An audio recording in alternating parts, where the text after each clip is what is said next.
those of you who don't know me, my name's Amal. I'm a good friend of Matt. We met each other 4 years ago in Chelmsford.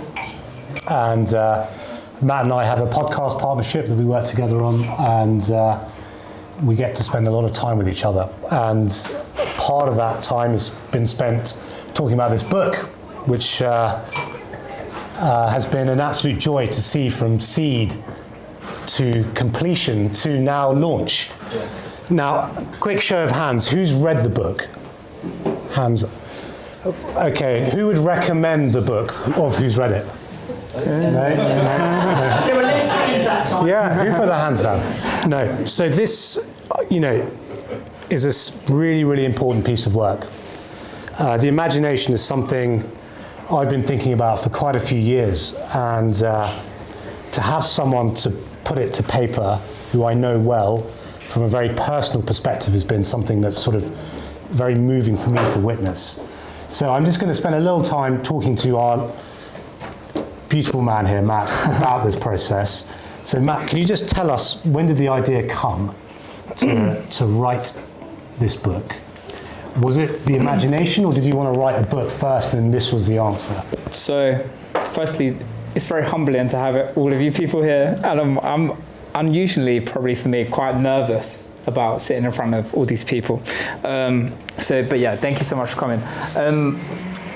Writing a book, I heard a famous quote a long time ago, which I always thought belonged to Mark Twain, but apparently it doesn't. And apparently when I was trying to find it pre this event, it doesn't belong to anyone.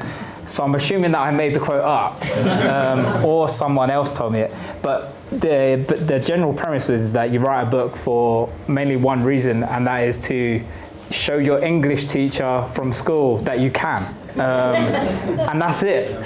So big part of my motivation for a book in general was trying to prove that I could to the people in my past that probably suggested that I couldn't. And most of all, to myself, to try and go so deep into a process of thinking and writing and articulating to prove to myself that I had the ability to stick at something with so much discipline for a prolonged period of time. So that's the first answer. The second answer is happened when me and Jess were away at a place called Sizewell House, which is near a nuclear plant. Which also happens to be a place where I first really found out that I just love nuclear energy as a concept. And I've now spent way too much time researching nuclear power because it's just the best thing in the world.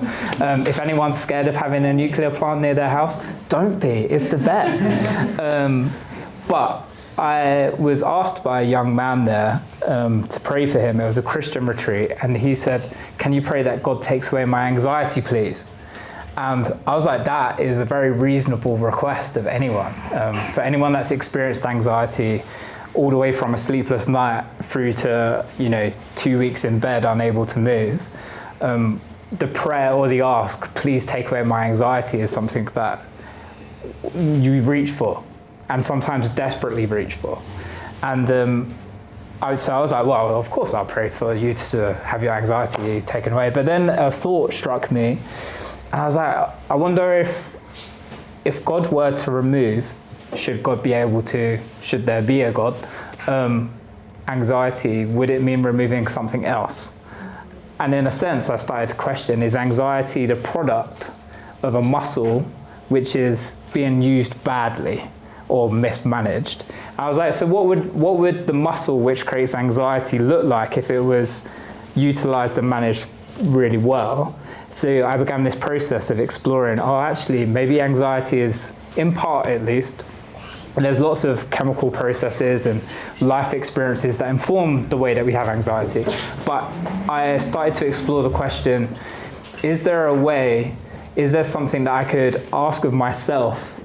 Is there something I could produce instead of anxiety, which means that the muscle is turned purely towards a useful purpose rather than a negative one that overthrows your life? Obviously, anxiety within a certain level is actually quite useful to you, stops you doing stupid things, which we all need to do, some of us more than others. And in essence, this book was me trying to answer that question, and as the title suggests, or the subtitle at least, is that beauty and anxiety sit along some kind of spectrum, and that when we work to create beauty, we mitigate our ability to be creating anxiety, because your brain, although complicated, we can only perform a certain level of tasks all at one time, and if your muscle is turned towards the creation of beauty, it orientates away from creating anxiety. So that was the nucleus of the idea. But I think everyone kind of just wants to write a book. That's probably and I wanted to be one of the people that did. Well, there's one of those quotes that everyone's got a book in them, but I think there's maybe someone controversial to quote in a potentially Christian setting is Christopher Hitchens, who said everyone's got a book in them, but most people should keep it in them. And actually, what's great about this in the age of AI is there's this, either you sit above the algorithm or below the algorithm. You either chase the algorithm or you form the algorithm. And there's no way that AI could write this book, right? Because it's just so personal to you, and it's so nothing has come before it for the algorithm to follow. And so you will be setting the algorithm for future people doing research. One of the things that drove that was the vulnerability that you showed in the book. You were very open about things that I didn't know about you. I believe even Jess said, God, I didn't know that a couple of times when you wrote the book. And so was that an act of courage to show that vulnerability, or did you feel nervous about that, or was it just natural to you to kind of, in the process of writing it just felt right? I think probably mostly it was an accident. When I finished the book, it was only then that I realized that I was actually quite vulnerable. And well, not even when I finished it, when people started reading it and they were like, oh, this is really vulnerable of you. And I was like, is it? What did I write? I'm so scared now. And genuinely, as I've kind of gone back over it through the time, and like even flicking through it again today for the first time in a couple of weeks, I forget like actually just showing any part of your life. And expressing it, particularly when it's so concretely written down somewhere, is for anyone, is in part an act of courage, but that's probably too grand a word. For me, it was probably mostly a process of just trying to explore myself, to give myself an answer to questions. So it was mostly just kind of a byproduct of trying to write in a way which actually I think, interestingly, AI has affected probably quite a few of us in here. Artificial intelligence, granddad.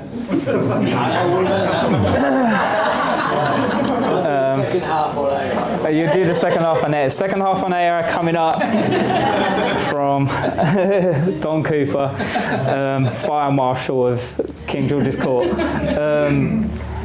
I wanted to, a bit like you said, it's been in my head that how could writers and artists and filmmakers, and how could we circumvent the invasive practice of just using AI for everything? So I really wanted to write a book that couldn't be written by AI, that I kind of set out in the beginning. Yeah. And I was like, the more human it is, the more it's going to call of me to express my humanity. Yeah. So you've talked a bit about anxiety. Can you spend a bit of time on the beauty side of things? What is beauty to you? How can it manifest itself through the imagination? Why is it important? So I think that I didn't want to get into writing a book about imagination that immediately lent on creativity. I think that as soon as you start saying words like creativity to people, how many people write themselves off? I don't know. If I asked a straight question to many of you here, are you creative? Particularly when someone like me, that like some of the work I do is like creative in a stereotypical sense, people would be like, oh no, I'm not creative. I'm definitely not creative. Like, don't look at me. So straight away when I was doing research for the book, it just threw people off. And it kind of said, my imagination isn't important because I'm not creative. Done. I'm not imaginative. So I was like, well, creativity is no longer a useful word in our culture for being able to talk positively about how we can use our mind to engage in life. So I had to find an alternative, which was really challenging. I was like, what is an alternative to creativity that we could start using as a way of articulating ourselves. And then beauty became apparent to me through just many an hour of staring at a blank page, probably. What I was trying to sum up was the ability to articulate the highest act of imagination to be something really mundane and everyday. I remember, I can't remember if I spoke about it in the book, but there was a time about 6, 7, 8 years ago where I was really struggling with my mental health. So much so that I moved in with my in-laws, and it was a really challenging time. It was like, it really sucks. It was about a year after getting married. I was like, great, like this is not working out. Like life is meant to be like at its best. I got my own house finally, I'm married finally, this is meant to be the best years of my life. Oh no, let's move in with Trev. Like, not what anyone's plans are. Including Trev. Including Trev. Yeah. It was just like, he was like, never again, please. And there was this moment I reflect back on now, and actually still, amongst all of the things I've done in my life, observed to be the most imaginative thing I've ever done, which was make a mince pie. In the context of them 2 weeks, the most imaginative act I've ever done in my life was go downstairs and bake a mince pie, following a recipe, and that was it. In the context of my life, I think that is probably my greatest accomplishment. In the most genuine, heartfelt sense. And the word for me that kind of sticks out, I think, was that was such a beautiful experience for me. And it was everything, every bit of power I had to fight against anxiety kind of manifested in this mince pie, which I am assured, and I think I remember rightly, do taste very nice. Paul Hollywood's recipe using shortbread. So I wanted to find a word that we could use which everyone would be able to adopt into their life far easier than creativity. So in a sense, my argument, my rationale for what is your imagination for, is being able to create a beautiful future. Yeah. In its most, and there's times where we can do trivial things, and like lots of people in my research were saying the imagination is about escapism and being able to go very kind of, they would throw themselves back into childhood and say that's, it's for helping us play games or something like that, and that's fine. Like there's nothing wrong with that, but in a sense, I think our imagination's primary purpose is creating a beautiful future. And whether that be the immediate beautiful future of making just my wife feel ready for the day by making her a cup of coffee. What a beautiful act of imagination, not an act of routine, an act of deliberate preparing the future, a beautiful future that otherwise just might not have existed. Yeah. Let's focus on the mince pie, because it feels like... Yeah, let's go there. Why did you decide to make the mince pie? That is a deep dive back into the moments of my... I think ultimately there... Was it kind of reason why I asked before, just to help you think of an answer? Thank you. You need it when one is probably going through mental health problems, anxiety problems, you need a sense of control. Right. So you need that combination of having a structure to follow, and having a clear, definable outcome, and an uncertain chance of success or failure. Yeah. But it's controllable. And I suspect, would have been, without putting words into your mouth, kind of reaching out or groping for sort of something to help you, that first rung on the ladder, that first grab of the rope to kind of pull yourself up. Yeah. And in short order, in the space of an hour or two, go, look, I can make something beautiful. Yeah. Is that how you... Yeah, I guess that might be a bit of a post-rationalization of it. I think in essence, so there was one of the key themes, there's 2 chapters in the book, which in the beginning of, literally my books, I wrote these notes down just to remind me if there's anything I should cover tonight. And it basically is the notes of how the book started life. Like, this is like the 5 words I wrote down right at the beginning. And one of them words was context, which my dissertation when I did my degree was on context, which basically means where you are informs who you are. That is simplest. So wherever you are, you respond to your environment. I think one of the things that we do with mental health challenges is we turn it into what I write down as mental gymnastics. You try and solve every problem internally. It's like if I can just mentally contort myself in a new direction, then my brain will conform to whatever that new direction is, and then voila, I will be fine. For anyone that's ever tried that approach, it leaves you wanting. You just go round and round and round. And what I was trying to do now, which is also a post-rationalization, but the way I speak about it, is I was trying to inform myself externally inwards rather than inwards outwards. Because we work both ways as humans. Like we're not just an inward outward person. It doesn't just start in here and then end up out here. Everything can also start out there and end up in here. So by making the mince pie, I was basically telling myself, you're a healthy person that can make a mince pie. Yeah. And try and waiting for my brain to catch up with my actions, rather than my actions being informed by my thinking. I found that to be really helpful all the way through my life, really. It's to kind of clean your room thing. Exactly. The fairy tales. Yeah. So, for those of you who don't know, can you explain what roles the fairy tales play in the book and why are they there? You're going to read one of them at the end, but just for context, why did you decide that each chapter should include a story or a narrative so separate from the kind of biographical side of things? Yeah.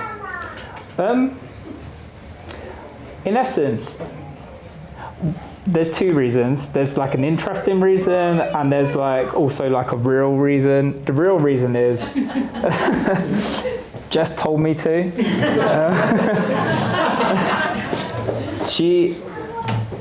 I had just been writing various things down, and she was like, I think you're better at this than the other type of writing, so you should do more fairy tales. And I was like, well, maybe you're right. At the beginning of the process, I was like, I think that's... But the other half of the reason that became more apparent and more useful is that all of the primary lessons that we learn in all of our characteristic models and our moral behaviors all start out as stories. Somewhere, a lot of them are grounded. For every kind of virtue that you can put a name to, whether it's Aesop or, the Apostle Paul or Jesus or whoever it may be, someone has penned a story which you can bring your value system all the way back to and link with. What I wanted to do was take a concept like your imagination and mental health and create stories which you can anchor a practice for how you imagine in. So that I wasn't just kind of giving raw language in a biographical sense here. I was like, okay, if you're going to live a certain way, if you're going to have a more boundaried way of using your imagination, what's a story that can linger with you? It's even like simple things. I remember I was with Em over there. We happened to be in Romania when the war in Ukraine was beginning, and I'd been asked by the charity that some of us in here, Big Love, do some work with, to go to the border of Ukraine and do some journalism work. I was like, this is crazy. I do not want to go to the edge of a war zone. That is a really bad idea. And I remember in that moment, at first challenging me and being like, I think you need to rethink that. I think you should go because there's a story to be told.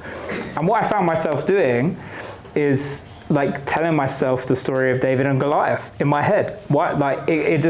I didn't go reaching for that. Yeah. Suddenly there was this story that came to affirm that small people with small tools can make an impact. I could do nothing against the war raging and burning, just 100 miles away from where I stood. What I could do is just do the little bit that I had. But it wasn't like a long list of pros telling me to do that. It was a little story that I would have heard hundreds of times through my childhood. And I know me and Lottie, who I spoke to as part of the research for this, there was a story about a seagull. And that story was it your granddad that told it to you? Yeah. Tell the story. Tell the story. I can't remember. Tell the story. Oh my God. So it was about Jonathan Livingston Seagull. He was obviously, seagulls are generally kind of seen as a group, and he didn't want to be your typical seagull. He wanted to do his own thing and like be the fastest seagull in the world, and he achieved that. But then he ended up teaching other seagulls, so it was all about like not conforming. It was just finding his own path, and it's just really beautiful story to like take into to pin your act. So it's like, but it's them stories stick with you. And when it comes to a time in your life where it's like, okay, I need to not conform now, the story comes to reinforce your action.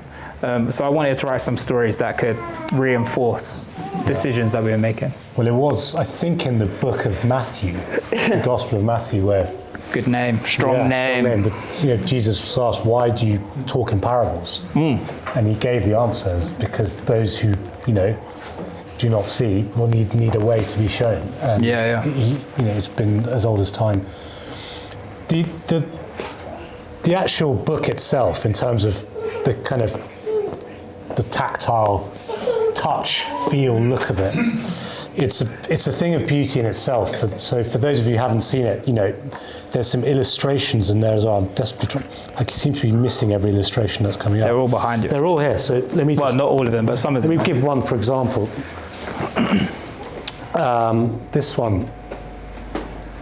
This one is absolutely stunning. And this is the volcano, the mountain that doesn't know it's a volcano, right? Yeah. And this is the part of the fairy tale. Can you talk us through you didn't do the illustrations. You could have done, do you think? I tried to do the illustrations. They weren't as good as that. Yeah. They really, really were a long way off. Really bad they were, It was a good choice that I didn't go with myself. Yeah. And Bob, why did you want illustrations in there? Is there a danger that you would take from the story by kind of cementing someone's with a snapshot? Yeah. I think I just wanted. I was in search of creating a beautiful book. I think because it would be a real. It would kind of like shoot a hole. I'll get to the end of the writing of a book and then be like, oh, it's all about imagination and beauty, and then it'd be like shooting a hole in the boat. To then release it into the world without adorning it with as much beauty as I could. I think as well, like a big part of my childhood was growing up with all kinds of strange art in my house, not on the walls because my mum would not have let that happen, but on the front of CD covers and vinyls. And I just grown up in front covers of Terry Pratchett books and loving films like Labyrinth, where the artist was Brian Froud, and being a big Lord of the Rings fan, and then learning who the concept artists were for Lord of the Rings and all that stuff. So my whole history is full of these illustrations, which have a little bit of a darkness to them. They're not purely kind of like inviting images. They're kind of a bit. They have a depth and darkness which is more complex than just a nice image or a children's fairy tale. So it just made sense to me. Let's go back to the anxiety. Don't make me go back to the You mentioned that we kind of need it. It's actually quite an important thing. Is the issue today that we use it too much, or is it that we can't cope with it? Which one is it, or is it a bit of both? Come on, Matt. Yeah, big question. Is it that we need it too much? We use it too much, or we use it. Yeah. I mean, there's my two working theories is that we have an abundance of choice, which I think is a big problem with anxiety. As a generation, we're walked into a world where we go, here's all of the choices, and thereby we have no framework for making any decisions. There's no guarantees. There's no simple options. And I think then your imagination then has to fill in a lot of gaps. It's like, there's so many gaps in my life, and all I'm going to do now is just fill up the gap with my mind's eye, with whatever seems most logical, or not even whatever seems most logical, whatever is just most apparent to me at that given moment, and voila, you have anxiety. because there's a too big a gap to be filled. And I think that's probably my diagnosis of one of the reasons as to why mental health is so prevailing is an abundance of choice, or is it, whether you even call it an abundance of choice, that might be failing the language a little bit there. But from your sort of spiritual background, do you think people had something to hang a structure with which to cope with the gaps, which they don't have anymore? Yeah. I think so. I think there was a means of navigating mystery that maybe we've lost. I think that in the age of technology and healthcare, our ability to navigate the unknown has fallen flat on its face. And in a sense, that's one of the primary purposes of our imaginations, right? Is how do you navigate the unknown? Because if you're walking without a sense of direction, you could go anywhere. And you might be lucky. You might end up somewhere really good by accident, but you might end up somewhere really terrible by accident. And your imagination is the force, the power that you have, that we all have, to have a stake and kind of a means of being active in creating what happens next to us, rather than it just being an accident. But certainly I think that gap of just kind of going, everything is unknown, or everything should be known, is created a massive problem that I don't know whether that's particularly linked to spirituality, or whether that's actually just a broader industrialization, or... It feels like the imagination's been beaten up somewhat over the last, maybe started with the Enlightenment 200 years ago, and now everything's about logic, rationality, reason, which are all important. Well, the guy that we're trying to secure an interview, me and I were trying to get an interview with Ian McGilchrist. Ian McGilchrist. I was about to plagiarise him and make it sound like I was saying it, but no. Were you?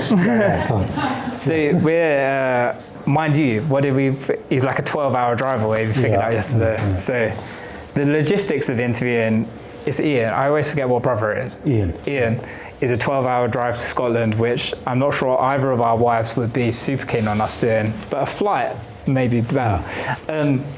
He has this whole idea about how we need to bring together the two hemispheres of our brain, the rational. What is his exact words? Do you remember? How does he articulate both sides? Okay, one of the things, so the imagination, according to Ian McGilchrist, which I highly recommend, there's an Amazon Prime documentary that he's done, so that's probably the best entry level. But to his thesis, there's 4 pathways to the truth. So you've got science, reason, imagination, and intuition. They're the 4 things that you need to better understand the world and grasp or get close to what the truth is. And in the modern age, imagination and intuition have somewhat been belittled by reason and logic, which are very important. But the reality is, you've mentioned the word post-rationalization a few times. If you look at all the great inventions of science over the last millennia, they've generally been a function of the imagination. The eureka moment, right, which is a scientific, that was said by a scientist. The logic is the paperwork that comes afterwards. You fill it in, you ex post rationalize the steps that you supposedly went through to get to that scientific discovery. Whereas actually, it comes to you in the bath, or overnight when you wake up in the morning.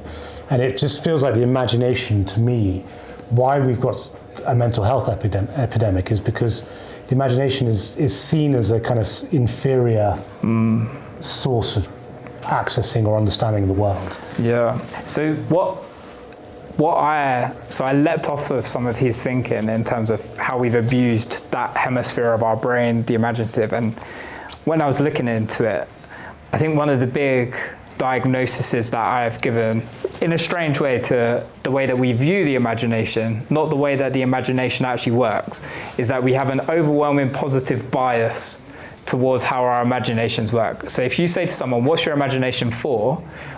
99% of the answers will always be positive. It will always come back like, oh, my dreams, or where I go to when I've got time on my own, or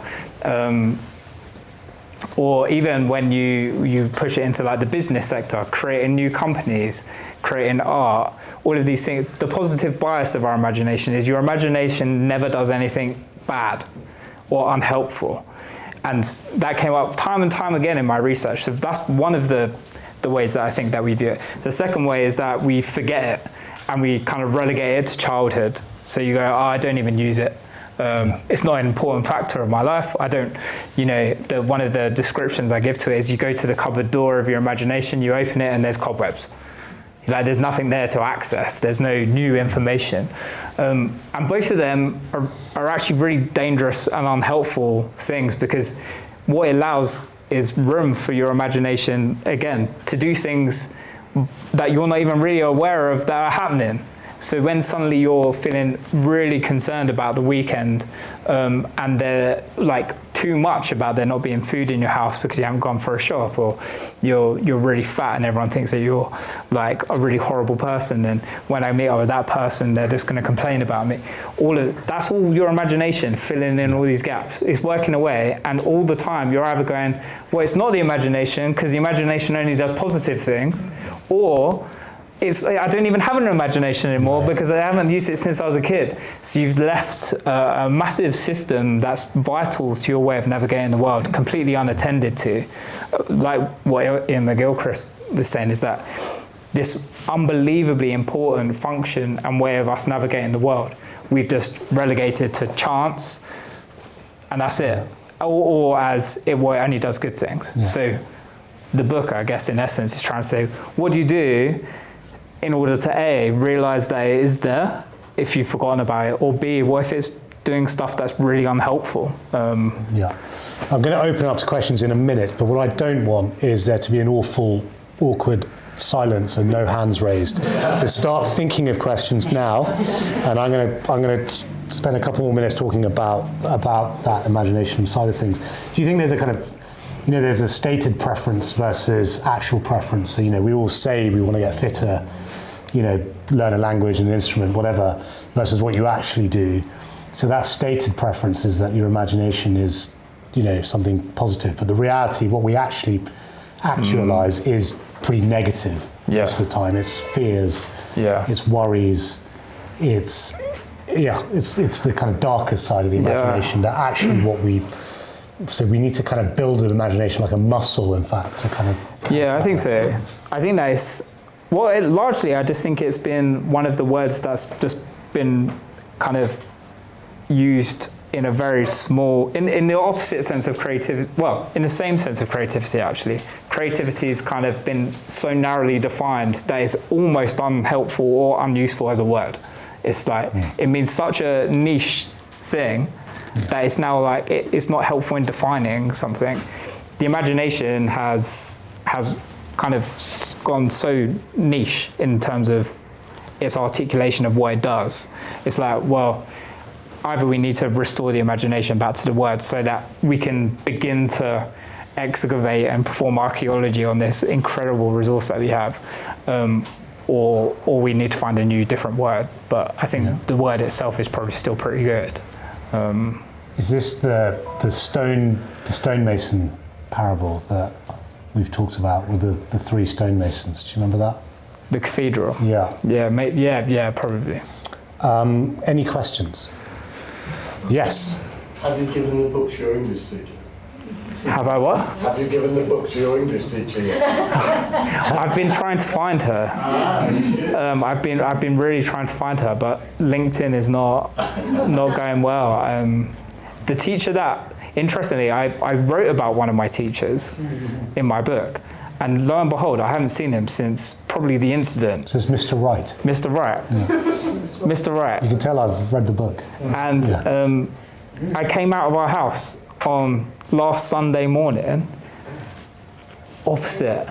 There he was, walking down the road, big beard, scary as ever. I was staring at him, and he kept kind of like looking over at me. I assume it happens a lot because he's a teacher. So, I mean, does this happen a lot outside? Do you get people kind of go... That's scary. Yeah. Or coming up and saying... Or coming up and saying, oh, it's you. Mr. Wright.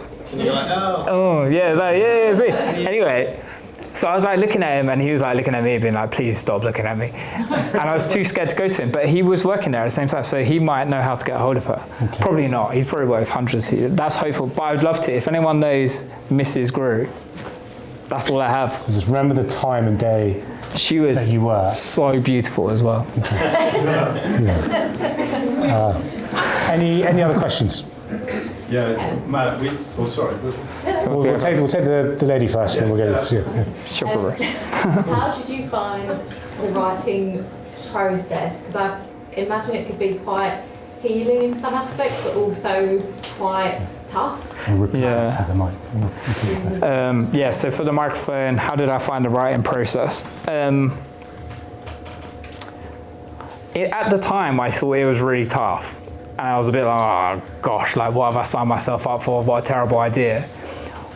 Literally, after finishing writing, I had the hardest 2-3 months of my life after finishing writing. And I think the writing, to your point, was probably the most therapeutic thing I had ever done in my whole entire life. And I didn't really realize, because I finished and then fell off a cliff and really have struggled ever since finishing it. I think and then this is so well documented through things like journaling and that writing and trying to articulate yourself in some way is so unbelievably helpful for all of us. So there was that one thing which just writing was really helpful, but actually also I remember my mother-in-law kind of challenging me at one point, because obviously I have a job, I have a business on the side of the job that I have. I'm married, I have a 2-year-old, I have a 1-year-old, and there I am trying to write a book. And she's like, maybe if you're feeling a bit tired, maybe tiptoeing around me, maybe stop, maybe take a break from writing, like just have a break from writing the book. And actually the discipline of writing that book, like anyone that goes to the gym or anything, the discipline of that book was actually giving me structure in my life that I absolutely need.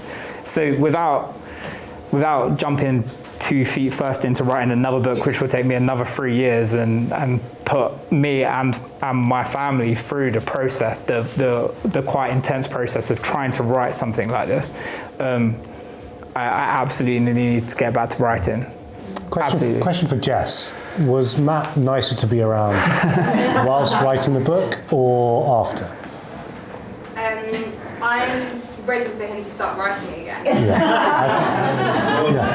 I did not think I would hear that answer. Yeah. I don't think I would have said that.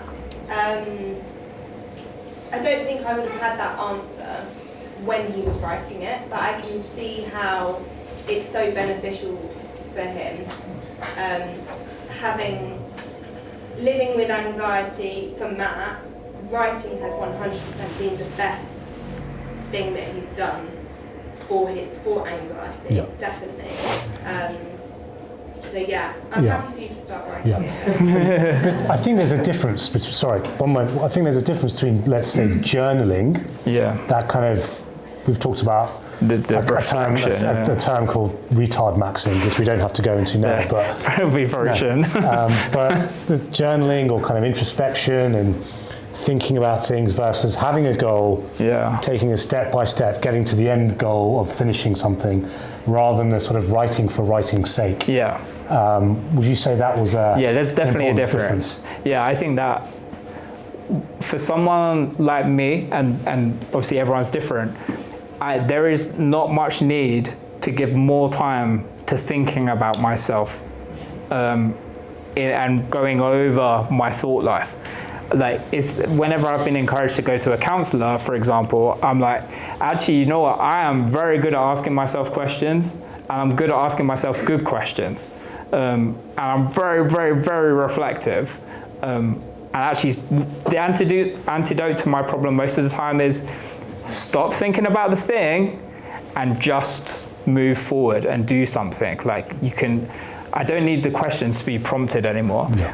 So actually, yeah, there was a difference in terms of going, this is me trying to figure out myself in relation to a couple of important themes that I think are important. Yeah, Start building, start chopping the wood.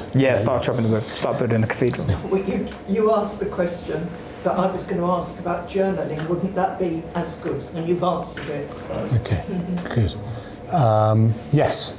All it was, Matt, you'd be pleased to know that this morning 4 people and 2 dogs were discussing your book on the seafront, and we struggled with what we all remembered about parts of the book, and it was when you said that, and I'll quote, "Here are some examples of how you might change your context and give imagination, new inspiration and space to be different." And then you listed out a whole load of things, and at the top of it, it was sit under your table. Yeah.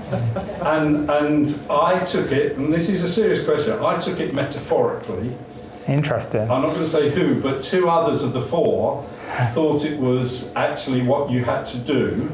And I'm not saying they're wrong and I'm right. I'm saying, what did you mean by that? Metaphorical or? Raised show of hands. Metaphorical, metaphoric? Literal. Interesting. Yeah. In which case, can I ask you how many times you sat under the table?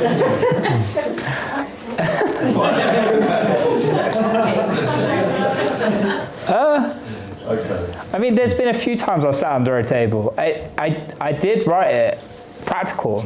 I mean, I think there's a metaphorical nature to that probably as well. In essence, the reason that I put it at the top of the list, what I was trying to prompt in people is that we always go, go somewhere really like the place of nature, and if you live in Leigh-on-Sea, you're good to go. If you live in in central London or where in any place, finding an obvious place of difference and beauty is not always super possible. We can all sit under a table, and trust me, if you sit under that table, I mean, I do sit under my table a fair bit because my kids want to build a den under the table. And trust me, your brain goes somewhere different. The second you sit under there, you're like, oh, I've gone somewhere completely different from where I was before. I mean, the more common one is the bathtub, right? You go to the bath and you find yourself orientated in a different way, for better or worse. So I do encourage anyone, sit under the table, just take a moment, sit under the table, especially if you're stuck in a moment of going round and round and round. Or you're like, I need an idea, sit under the table, especially when I'm round. So, okay, go on. The question, go there, and then there's the gentleman here. Sorry. I was going to ask, is it the concept of brushing your teeth with your non-leading hand that then crosses your brain neurons to the other side, so that you begin to then utilise other parts of your brain? Interesting. I've never heard of that. Maybe. You should try it. I'm going to try it tonight. Yeah, it's supposed to stepping out of your routine. Yes. Shifts your thinking. Yeah. I think that probably there is a part of that, I think, which is true. It's like jolting yourself out of the normal and into the different, and we make that big. And sitting under a table is stupid and makes you feel like, especially when your table's too short. Brian cut the legs down on his table to accommodate the old chairs, and now he's bought new chairs. There's nowhere for your legs. So if anyone has some blocks about this big, about 4 of them, they'd be really appreciative of that. The idea of jolting yourself out of routine and into a new one. Yeah. Gentleman there. Cut the legs off the chair. Cut the legs off the chair. I don't know why I didn't think of that. I can sit under the table. Was there anything in the process of writing the book that you discovered about yourself that you hadn't realised before? Anything in the process of writing the book that you discovered about yourself you didn't know before?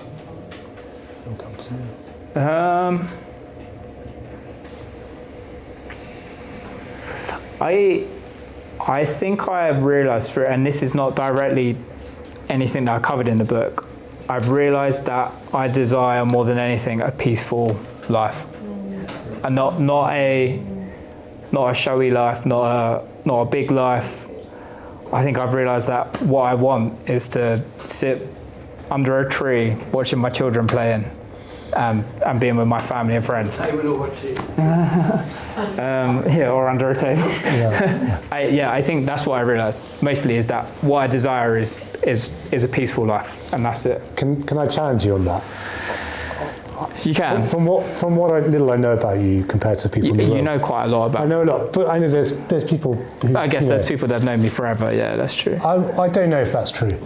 I think I would say you've got a bit of fire about you. You want to change things, move boulders up mountains.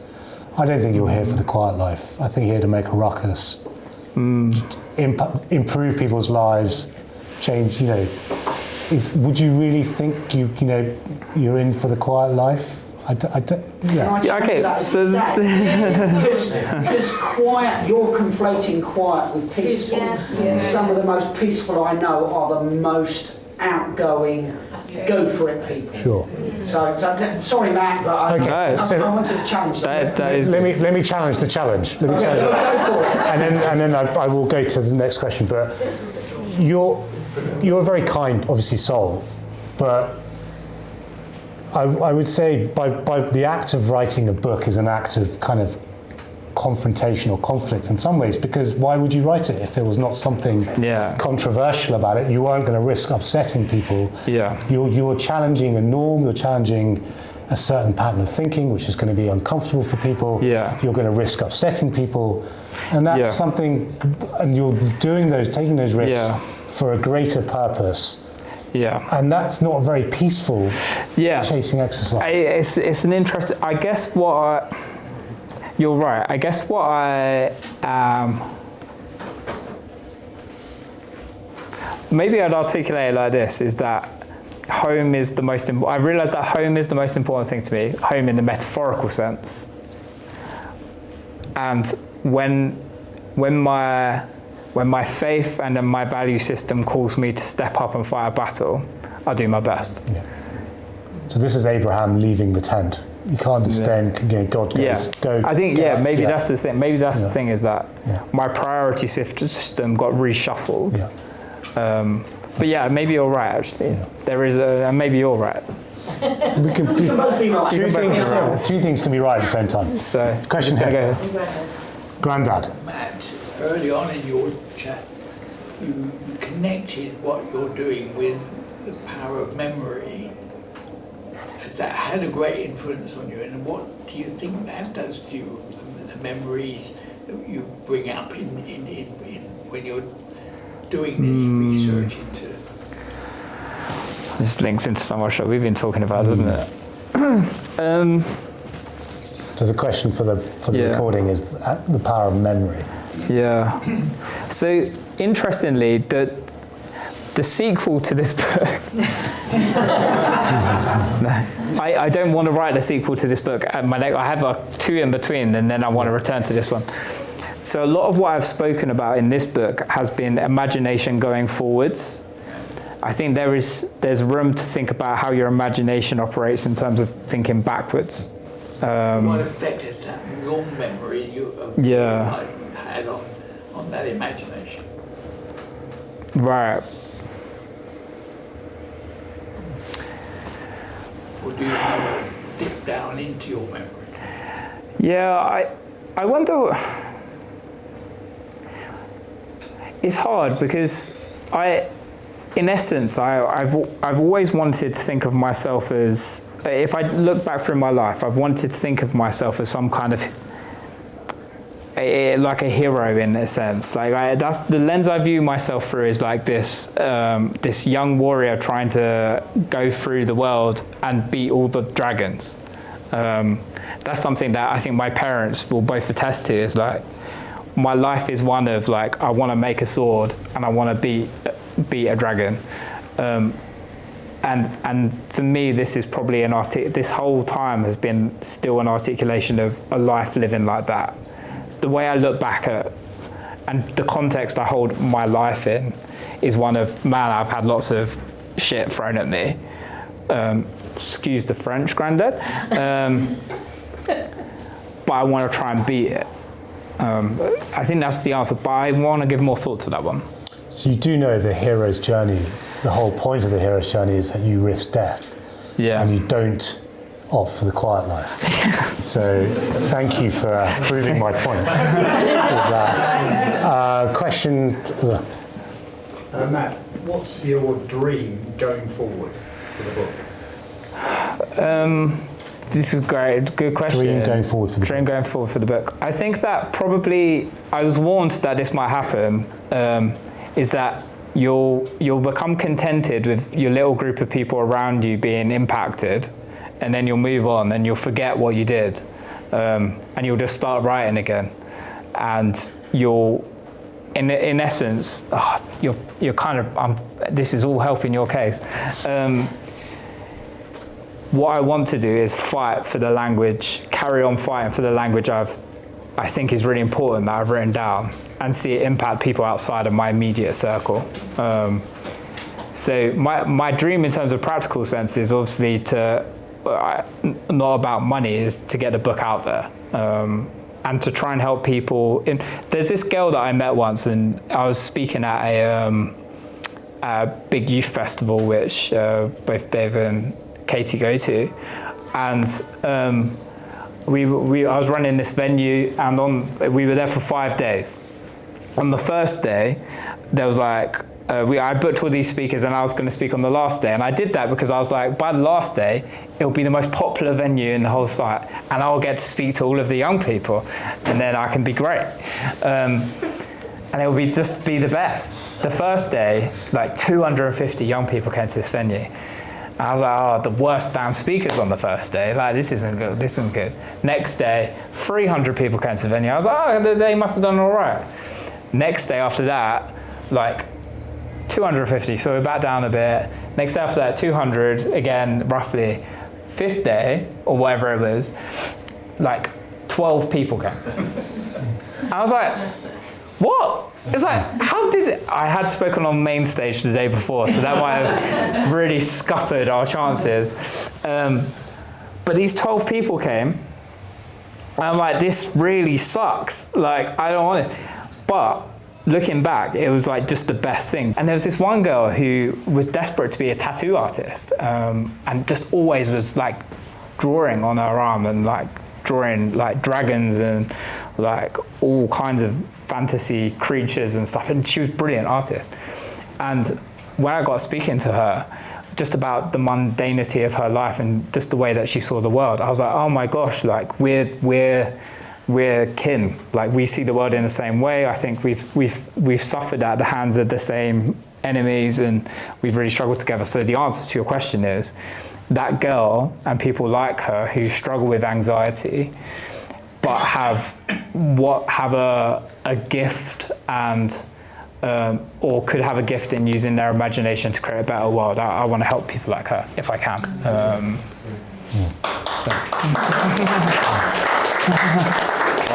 I think on that note, why don't we do a little reading from the book? Yeah. Do you want to use my copy? Before we do the reading, there are books for sale over my left shoulder. There are. And there is a special offer, isn't there? There is a special offer. If you buy two, you will not get one free, but you'll only pay £20. And if you've already got a book, that doesn't matter.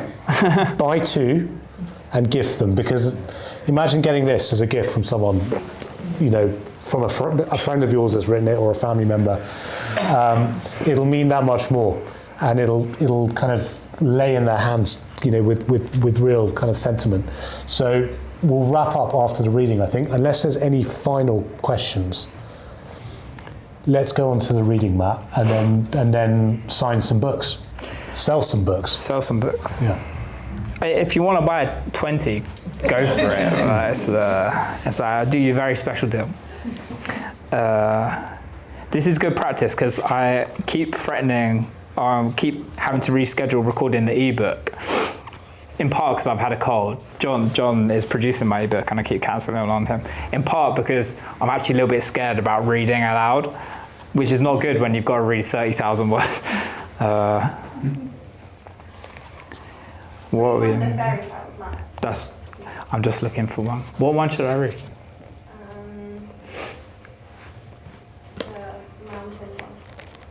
the mountain. That's this one, in case you were... Okay. Part of the problem is that I said to my editor, I don't want the fairy tales just to go at the beginning. I want them to surprise people or just randomly appear in the chapters, but it makes it really hard to find them. So here we go. This is well, I won't explain it because that's what the story is about. Okay. "You're a volcano," said the stranger.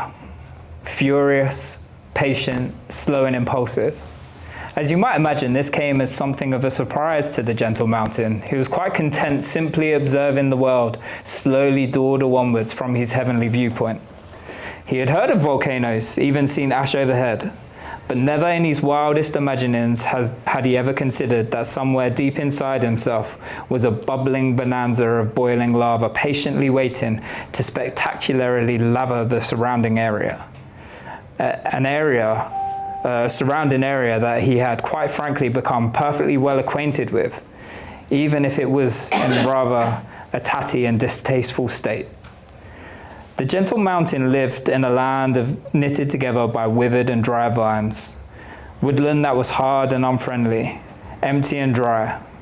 The trees' loud whispers had grown quiet, retreating deep into themselves. Greens had become yellows, shade had fled into memory, and fluffy moss beds had taken refuge below the surface of the ground. Many who had once boasted about calling it home had long since journeyed onwards to new lands, and with each new twilight, the land fell further into decay. The mountain's home was a pale shadow of its former wonder, yet it was home, and for all its woes, the mountain held tight, much like a widower holds onto a ring. For even in its dying, the forest was alive in memories, memories that were now vulnerable to a love relavering. "If only yesterday were an option," the mountain said. "To be a mountain is so regal and graceful, even the clouds call me a friend. I remember days of low dwellers ascend into my head for the simple pleasure of being there. Streams would trickle and turn to rivers at my side, and snow would take rest on my shoulder. Who will call me a friend now? Who will live in my shadow? Oh, how the gentle giant longed deeply to return to his mountainness. But there was no comfort to be found in yesterday's truth, for twilight always comes and always brings a truer truth. Is there no magic, no potion or plant that will still my restless belly?" the mountain asked the stranger. With a simple shake of the head and sorrow in the eye, the stranger stayed silent. No words or spells, potions or prayers would return what time was taken.